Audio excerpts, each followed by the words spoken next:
The last two videos we have seen variables, constants and literals in Python. In this video we'll see what identifiers and keywords mean in Python.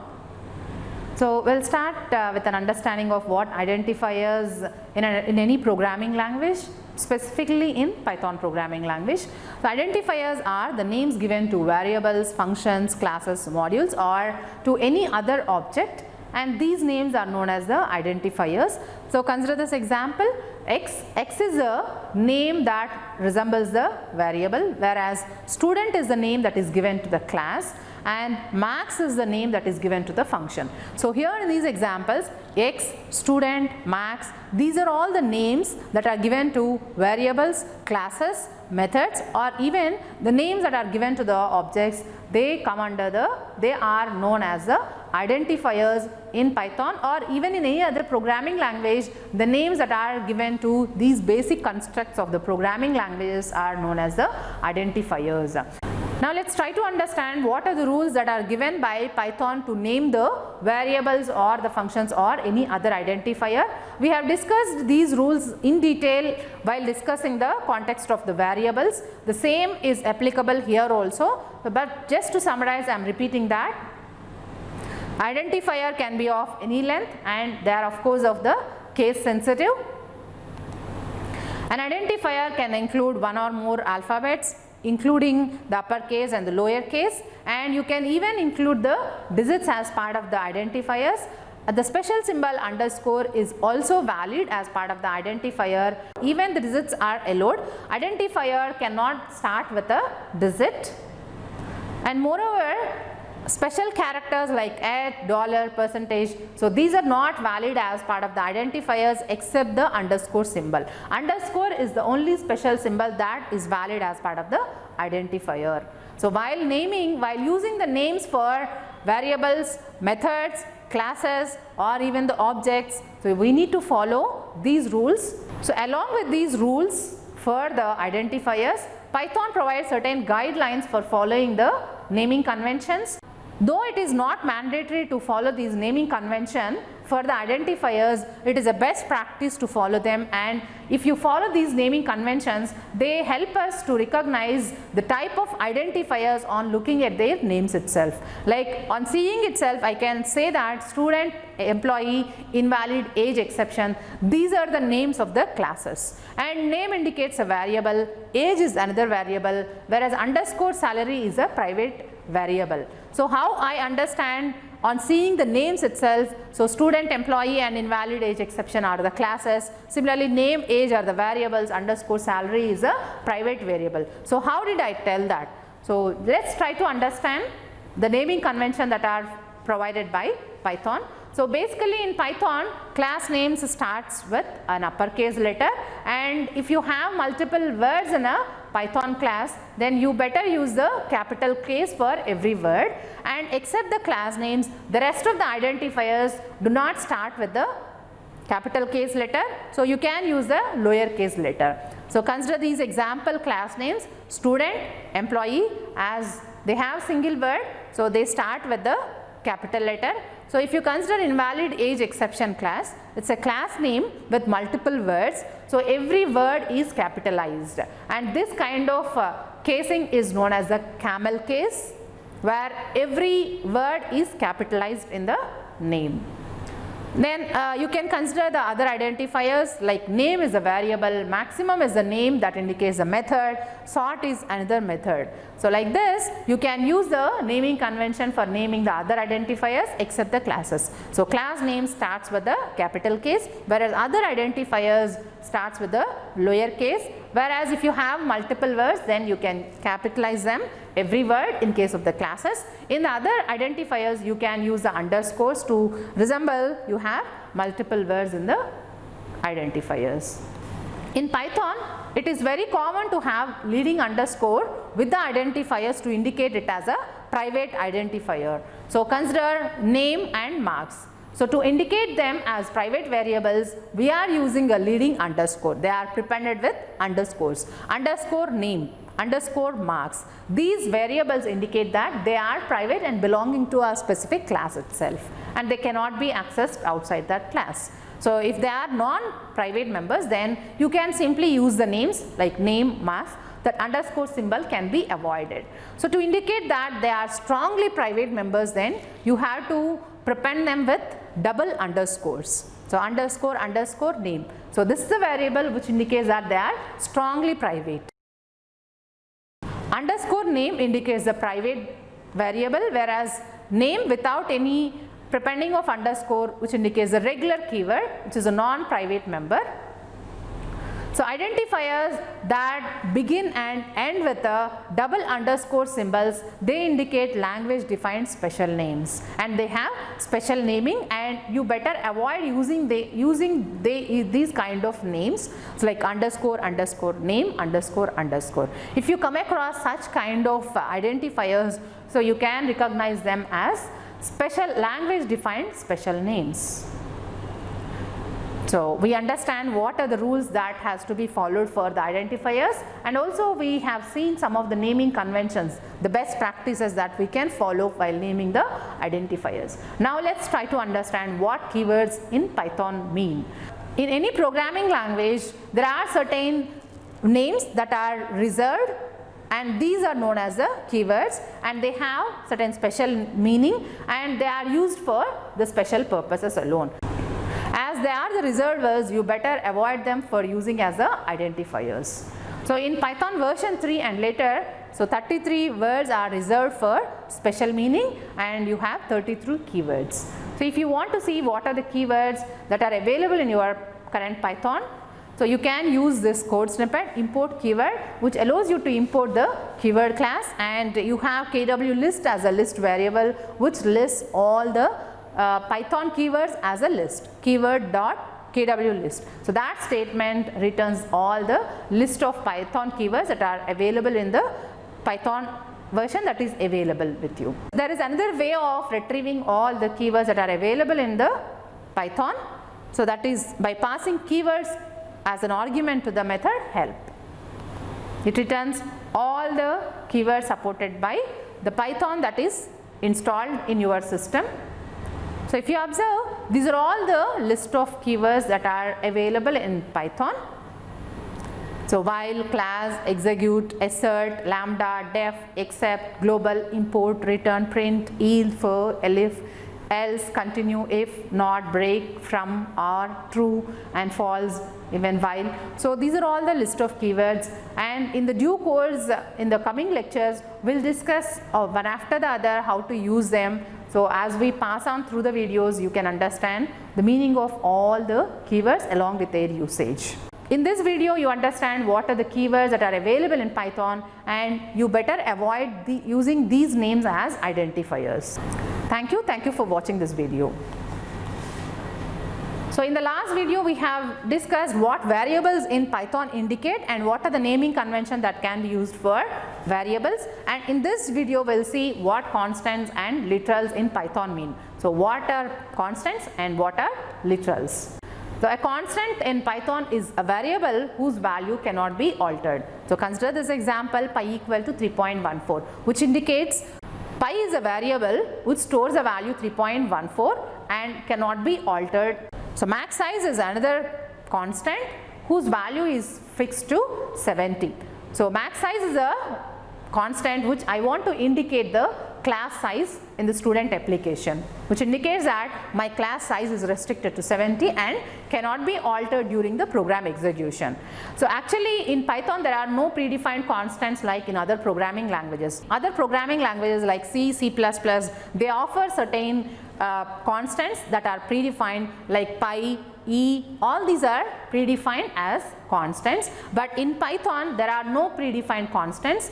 Though they are available as variables, they can be varied in the due course, but you make sure that your code will not change the values that are assigned to the constants. So just to recognize the variables as constant, the naming convention that can be followed is you just use all the letters in the constants as uppercase. So thereby you can recognize them in your code, they are the constants and you better don't change them. Now let's try to understand what literals mean in Python. A variable, we have seen variables are the names that are given to the objects or the values in Python, and constants are also the names that are given to the values but whose values cannot be changed during the program execution, whereas literals are the values that you are assigning to either variables or the constants. Don't get confused between constants and literals. So constants are the variables that cannot be changed, where literals are the values that you are assigning to the variables or constants. And Python provides a long list of literals like numeric type, string type, boolean type, even the special type of literals it provides in addition to the collection type of literals. So let's see each of them in detail. So Python provide various numeric literals. A number that can be assigned to any variable or constant directly is recognized as a numeric literal, and of course they are immutable, that is they cannot be changed. So numeric literal types are again of different types. So integer, float and complex. They all come under the numeric literals. So integer literals are the numbers without any fractional part. So whenever you are considering any number without any fractional part, they are treated as integer literal in Python. They can include either positive numbers or the negative integers, and integer literals again can be represented in 4 different ways. So decimal numbers, that is decimal integers, where the variable can be directly assigned with the number. So if you observe the number that is directly assigned to the variable n, the value is 10 here. So in case of the binary, so you are assigning a binary value to the variable b. Here you can recognize the binary number by prepending the value with the symbol 0b. So whichever the value that is prepended with 0b, that number is treated as binary number in Python. Similarly, octal numbers, they are prepended with the symbols 0o. O stands for octal, b stands for binary, whereas hexadecimal numbers, they are prepended with the symbols 0x. X stands for hexa. So whatever the number that is followed by the 0x, that is treated as hexadecimal literal. So a decimal number does not prepend with anything, directly they can be assigned, whereas a binary number is prepended by 0b, octal number with 0o, whereas a hexadecimal number is prepended with 0x. That is how Python supports various types of integer literals. Now let's see how we can use floating point type literals in Python. So float literals are the real numbers which has two parts, integer and the fractional part. So like pi equal to 3.14. Here 3.14 is a value which is a float type that is assigned to the variable pi. So 3.14 constitutes two parts. 3 is the real part, whereas 14 is the fractional part. So consider CGPA of a student 7.6. 7 is an integer part, 0.6 is the fractional part. So they can even be the negative type like minus 1.02. So that's how we can use floating type literals in Python. So now consider the complex type of literals. So complex literals have both real part and the imaginary part. So general form is a plus bj, where a indicates the real part and b indicates the imaginary part. So consider this example, 1 plus 2j, which is assigned to the variable x. So here 1 indicates the real part of the complex number, where 2 indicates the imaginary part of the complex number. So that is how we can have different types of numerical literals. So numerical literals are of type integers, complex numbers and even the floating point type. So now let's see how string literals can be used in Python. Any sequence of characters enclosed in quotes are treated as string literals in Python, and you can use either single quote, double quote or triple quote to enclose a string. And for example, you can consider Python is a string literal which is enclosed in double quotes, where hello world is a string literal which is enclosed in triple quote. Again, you can have a string literal can have capital case letters, small case letters or the digits or even the special symbols also. Any printable character can be part of your string literal. Here RMO stands for roll number of the student, and to which you are assigning the string literal 191A FA04001. So that's how we can create strings by enclosing them in double quotes, triple quotes or even the single quotes also. Now consider the grade which is assigned with the string literal with single character. So Python allows us to use different types of codes to enclose strings, but to whatever the codes you are using to open, so the same codes must be used to close the string literal. So strings can be of single line strings, or they can even be of multiple line strings. So let's see how we can use the single line strings. So you can create a single line string like S1 equal to hello world by enclosing them in the same line itself. You can use a multi-line string by enclosing the string in triple quotes where the string is extended to multiple lines, or even you can use the continuation character, that is slash symbol, to indicate that the string is extended to multiple lines. That's how we can use strings with single line or strings with multiple lines. Similar to other languages, Python also allows us to have strings with escape sequences. So consider this statement Python/n program. Here you can see this special symbol /n, which indicates the escape sequence. It has some special meaning. When that symbol is executed, then how Python displays that string is Python in a separate line and programming in the other line. The reason is /n here indicates the new line, that indicates whatever follows will be displayed in the next line. That's how the same string is displayed in two different lines. That's how we can use escape sequences with strings. But here I want to display /n also as part of my string.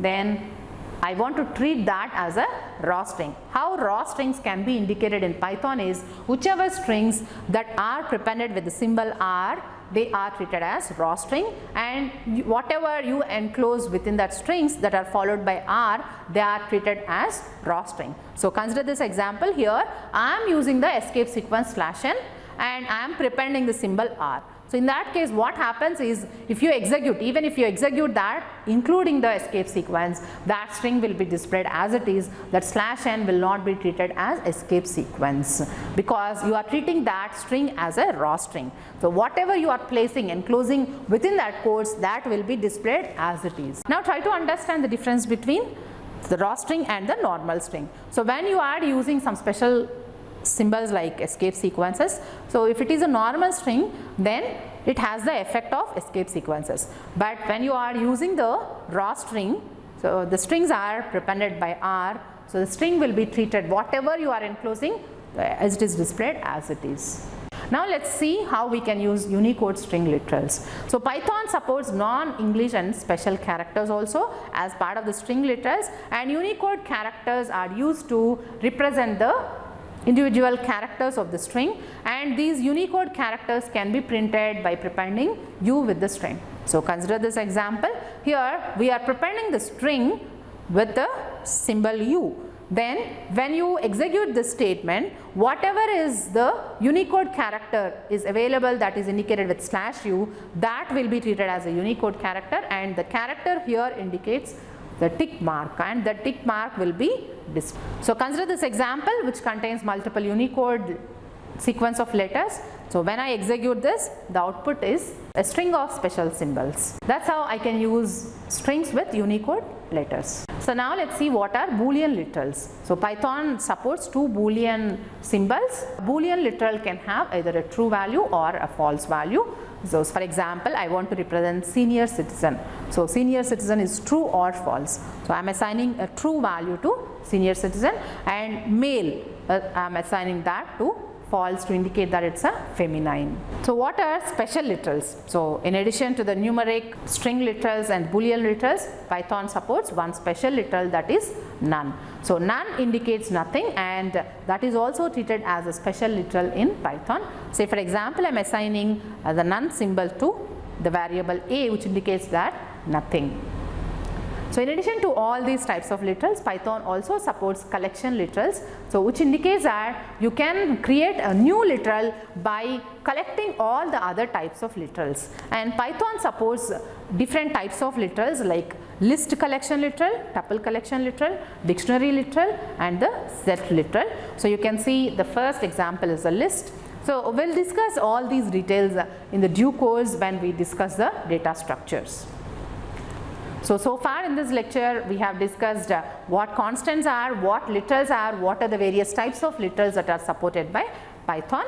So thereby we understand that what are the different values that can be assigned to variables or constants. So if it is a variable, it can be changed. If it is a constant, it cannot be changed.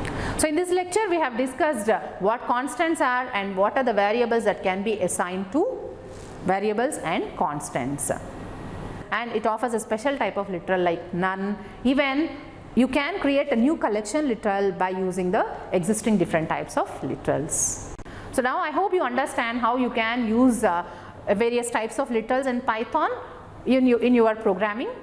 Thank you for watching this video.